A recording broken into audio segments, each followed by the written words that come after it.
रामपुर एक छोटा सा गांव था। कच्ची सड़कें, पीपल का पेड़ और रोज उगता सूरज। लेकिन उस सूरज के नीचे हर किसी की जिंदगी एक जैसी नहीं थी।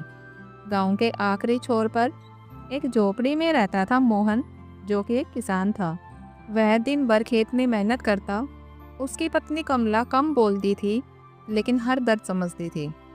मोहन के पास जमीन कम थी, पैसा कम था, लेकिन एक चीज बहुत थी, जो थी ईमानदारी। हरीराम साहूकार गांव का सबसे अमीर आदमी था, जिसका घर गांव से थोड़ी दूर नदी किनारे था। उसकी आवाज़ ऊंची और दिल पत्थर जैसा था। जब फसल खराब होती तो किसान उसी के दरवाजे जाते। मोहन भी गया। मोहन ने कहा, साहूकार जी, थोड़ा कर्ज चाहिए। हरीराम हंसा और बोला, कागज पढ़ सकता है?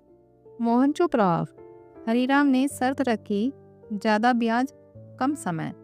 मोहन जानता था ये जाल है, लेकिन पेट की आग हर समझ को जला देती है। उसने अंगूठा लगा दिया। मोहन ने कर्ज लिया, मेहनत की, लेकिन बारिश ने धोखा दे दिया। फसल फिर खराब हो गई। हरीराम साहूकार के पास आया। साहूकार ने कहा, पैसा? मोहन ने हाथ जोड़ दिए और कहा, थोड़ा समय और चाहिए। हरीराम ने मोहन की 1 बीघा जमीन अपने नाम लिखवा ली। जब वह घर वापस आ रहा था तो रास्ते में उसने एक बूढ़े आदमी को ठोकर खाकर गिरते देखा। मोहन के पास वक्त नहीं था, दर्द खुद का भी था। फिर भी उसने बूढ़े आदमी को उठाया, घर तक छोड़ा।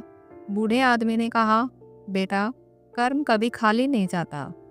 यह सुनकर मोहन बस मुस्कुरा दिया। हरीराम का बेटा विकास शहर में पड़ा।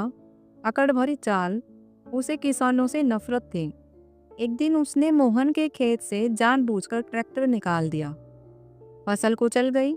मोहन ने कुछ नहीं कहा। विकास हंसता रहा और कहा, कागज में खेत हमारा है। समय बीतता गया। मोहन मजदूरी करने लगा, खुद की जमीन पर दूसरों के लिए। लेकिन उसकी आदत नहीं बदली। जहाँ कोई बीमार मिलता उसकी मदद करता, जहाँ कोई भूखा दिखता उसको रोटी देता। कमला पूछती, हमारे पास क्या है?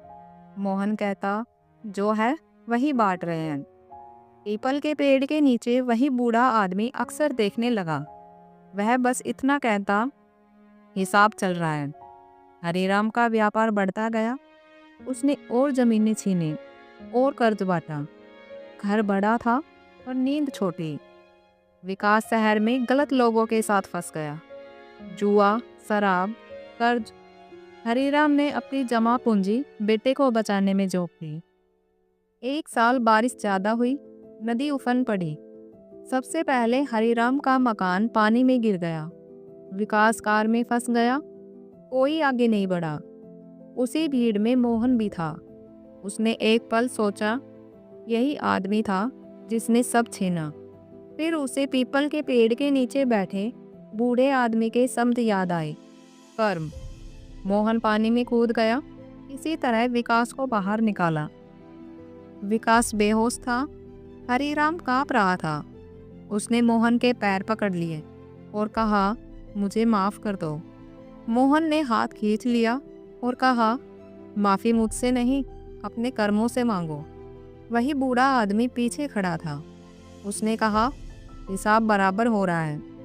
कुछ महीनों बाद हरीराम कंगाल हो गया। जमीनें बिक गई। इज्जत पहले ही जा चुकी थी। विकास बदल गया। उसने शराब छोड़ दी और मजदूरी करने लगा। सालों बाद मोहन की मेहनत रंग लाई। सरकार की एक योजना से उसे जमीन वापस मिल गई। उसी पीपल के पेड़ के नीचे गांव ने उसे सम्मान दिया।